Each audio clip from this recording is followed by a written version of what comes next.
예정입니다. 이와 관련된 소식 빠르고 정확하게 전달드리도록 하겠습니다.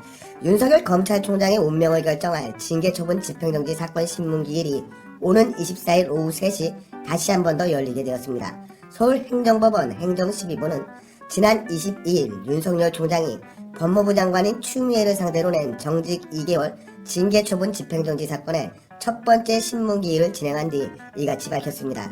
신문에는 당사자가 출석할 의무가 없기 때문에 이날 윤석열 총장과 추미애 모두 법정의 모습을 드러내지는 않았습니다.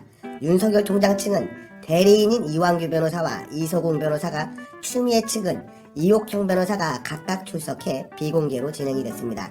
오후 2시부터 시작한 신문은 이날 오후 4시 16분 종료가 되었는데 결정을 내리지 못했습니다.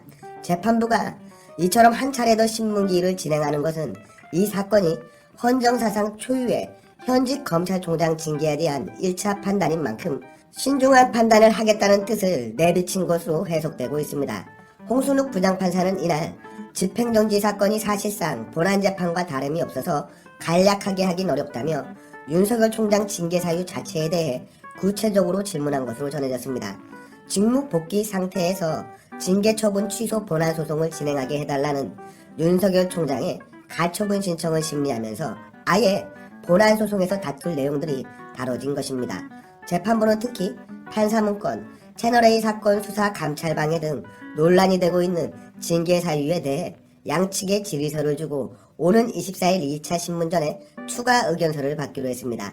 이에 따라 당초 오늘인 23일 정도엔 결론이 나올 것으로 예상이 되었던 윤석열 총장의 집행정지 신청 결과는 24일 이후로 미뤄지게 됐습니다.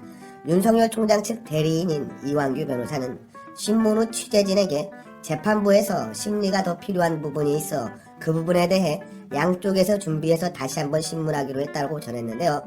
이완규 변호사는 윤석열 총장의 개인 문제이기도 하지만 부당한 절차에 따른 징계 처분이 국가 시스템 전체, 즉 검찰의 중립성과 법치주의에 위배되는 근본적인 문제가 있다는 점을 많이 말씀드렸다라며 이런 상태를 1초라도 방치할 수 없으며 신속하게 회복할 긴급할 필요가 있다고 주장했다고 했습니다.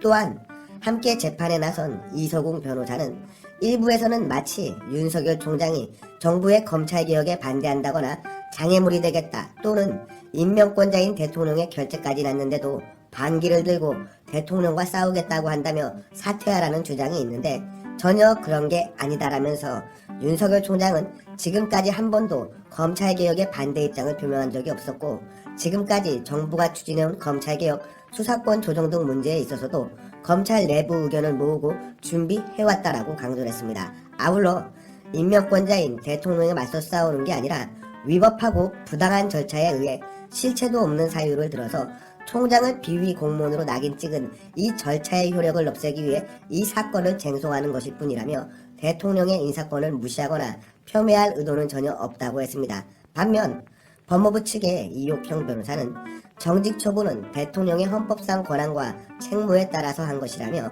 검찰총장도 법무부의 소속 일원으로 대통령의 헌법상 권한과 책무에 결국 따라야 한다는 취지의 주장을 했다고 전했습니다. 이옥형 변호사는 이런 권한이 집행정지 인용으로 훼손이 된다면 헌법상의 문제가 발생할 수 있다는 취지의 말씀을 재판부에 드렸다며 결국은 집행정지가 인용이 되면 행정조직의 안정이 깨질 우려가 있고 벌써 검찰청이나 법무부는 굉장히 많은 혼란을 겪고 있다고 주장했습니다.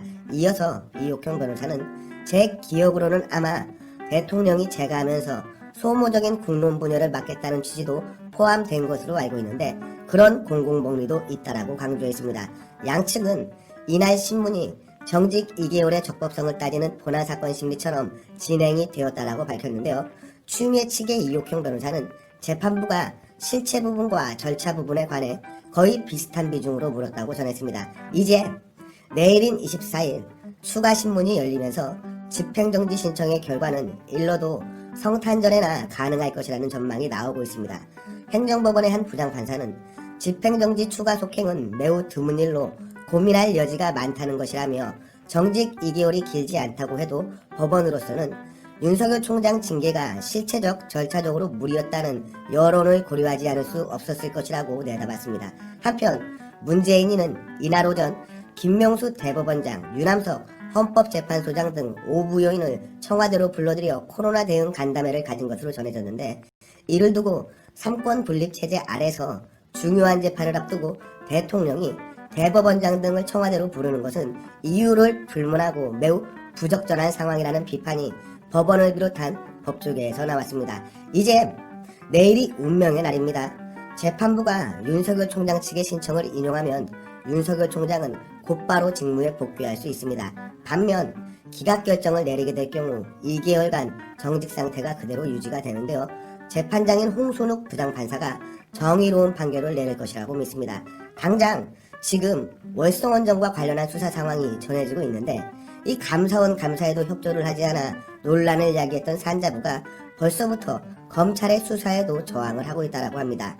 이를 두고 검찰 내부에서는 백운규 전 산자부 장관의 변호인인 이용구 변호사가 법무부 차관으로 발탁이 되어 윤석열 총장에 대한 정직 2개월 중징계를 주도하자 산자부와 한국수력원자력의 수사 대상자들이 버티기에 들어갔다는 말이 돌고 있다라고